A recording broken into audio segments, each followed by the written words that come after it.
चाले सा। अरे बालोतरा टू बेंगलोर आ डेली सर्विस चाले सा। अरे डेली सर्विस चाले आ तो जोर घणी चाले। अरे बालोतरा टू बेंगलोर आ प्यारी घणी चाले चाले।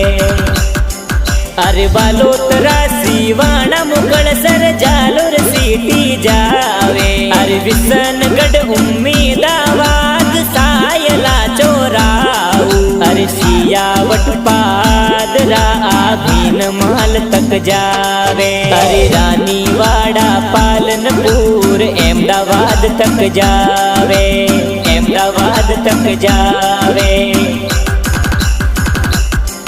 अरे सूरत मुंबई पुना हुबली दावणगिरी जावे। अरे इतरो सफर पूरो करवा तो बेंगलोर जावे। अरे ड्राइवर जारा अज्जू भाई आलम भाई कई जे। अरे बुकिंग जारी बेंगलोर ऑफिस रामेश्वर पूनिया।